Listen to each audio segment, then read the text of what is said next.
हरे कृष्णा, राधे राधे। दोस्तों, स्वागत है आपका हमारे चैनल शिखा भक्ति धारा में। आप सभी लोगों को योगिनी एकादशी की हार्दिक शुभकामनाएं। हिंदू धर्म ग्रंथों में हर एकादशी का अपना अलग महत्व बताया गया है। इन्हीं अलग अलग विशेषताओं के कारण इनके नाम भी भिन्न भिन्न रखे गए हैं। प्रत्येक वर्ष में 24 एकादशियां होती हैं।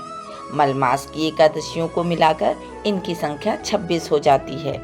इन्हीं एकादशियों में एक एकादशी आषाढ़ मास के कृष्ण पक्ष की एकादशी, जिसे योगिनी एकादशी कहते हैं। योगिनी एकादशी का उपवास रखने से समस्त पापों का नाश होता है तथा इस लोक में भोग और परलोक मुक्ति भी मिलती है। आज हम आपको अपने इस वीडियो में योगिनी एकादशी की व्रत कथा का श्रवण कराएंगे। तो चलिए वीडियो शुरू करते हैं।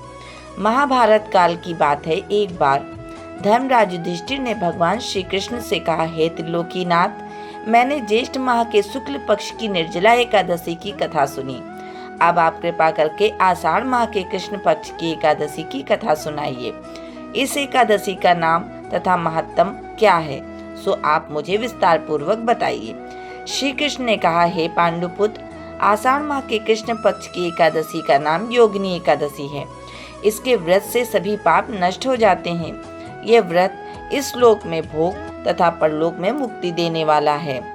हे धर्मराज, यह एकादशी तीनों लोकों में प्रसिद्ध है। इसके व्रत से सभी पाप नष्ट हो जाते हैं। तुम्हें मैं पुराण में कही हुई कथा सुनाता हूँ, ध्यान पूर्वक श्रवण करो। कुबेर नाम का एक राजा अलकापुरी नाम की नगरी में राज्य करता था। वह शिव भक्त था।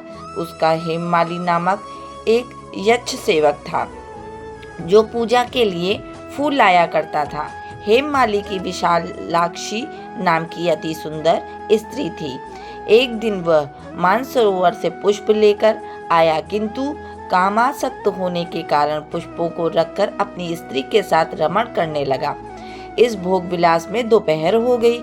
हेममाली की राह देखते देखते जब राजा कुबेर को दोपहर हो गई तो उसने क्रोधपूर्वक अपने सेवकों को आज्ञा दी कि तुम लोग जाकर पता लगाओ कि हेममाली अभी तक पुष्प लेकर क्यों नहीं आया।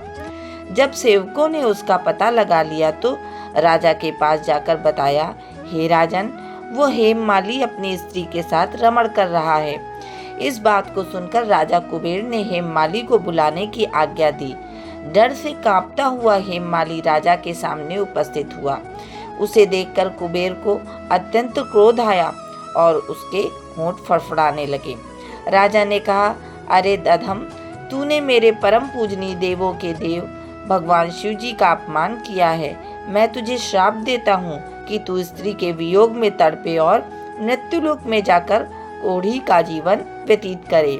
कुबेर के श्राप से वो तत्क्षण स्वर्ग से पृथ्वी पर आ गिरा और कोढ़ी हो गया।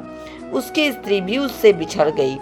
मृत्युलोक में आकर उसने अनेक भयंकर कष्ट भोगे, किंतु शिव की कृपा से उसकी बुद्धि मलिन न हुई और उसे पूर्व जन्म की भी सुध रही। अनेक कष्टों को भोगता हुआ तथा अपने पूर्व जन्म के कुकर्मों को याद करता हुआ वह हिमालय पर्वत की तरफ चल पड़ा। चलते चलते वह मार्कंडेय ऋषि के आश्रम में जा पहुंचा। वह ऋषि अत्यंत व्रत तपस्वी थे। वह दूसरे ब्रह्मा के समान प्रतीत हो रहे थे और उनका वह आश्रम ब्रह्मा की सभा के समान शोभा दे रहा था। ऋषि को देखकर हेममाली वहां गया और उन्हें प्रणाम करके उनके चरणों में गिर पड़ा। हेममाली को देखकर मार्कंडेय ऋषि ने कहा, तूने कौन से निकृष्ट कर्म किए हैं जिससे तू कोढ़ी हुआ और भयानक कष्ट भोग रहा है। महर्षि की बात सुनकर हेममाली बोला, हे मुनिश्रेष्ठ, मैं राजा कुबेर का अनुचर था। मेरा नाम हेममाली है। मैं प्रतिदिन मानसरोवर से फूल लाकर शिव की पूजा के लिए कुबेर को दिया करता था। एक दिन पत्नी सहवास के सुख में फंस जाने के कारण मुझे समय का ज्ञान नहीं रहा और दोपहर तक पुष्प ना पहुंच सका। तब उन्होंने मुझे श्राप दे दिया कि तू अपनी स्त्री के वियोग और मृत्युलोक में जाकर कोढ़ी बनकर दुख भोग। इस कारण मैं कोढ़ी हो गया हूँ तथा पृथ्वी पर आकर भयंकर कष्ट भोग रहा हूँ। अतः कृपा करके आप कोई ऐसा उपाय बताइए जिससे मेरी मुक्ति हो जाए। मार्कंडेय ऋषि ने कहा, हेममाली, तूने मेरे सम्मुख सत्य वचन कहे हैं, इसलिए मैं तेरे उद्धार के लिए एक व्रत बताता हूँ।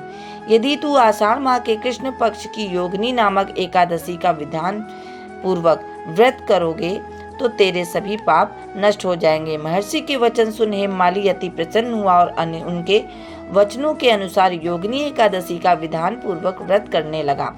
इस व्रत के प्रभाव से अपने पुराने स्वरूप में आ गया और अपनी स्त्री के साथ सुख भोगने लगा।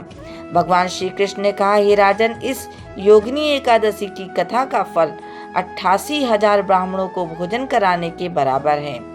इसके व्रत से सभी पाप नष्ट हो जाते हैं और व्रत के प्रभाव से सभी पाप नष्ट होने के साथ व्यक्ति मोक्ष भी प्राप्त कर लेता है और इस लोक में भी वह सभी सुख सुविधाओं को भोगता है। और इस प्रकार से कथा पूर्ण हुई। आप सभी लोगों पर श्री हरि विष्णु और माता लक्ष्मी की कृपा बनी रहे। इसी के साथ वीडियो को विराम देते हैं। आप सभी लोगों को वीडियो में दी गई जानकारी अच्छी लगी हो, वीडियो पसंद आया हो तो प्लीज़ वीडियो को लाइक करें, शेयर करें व सब्सक्राइब करें।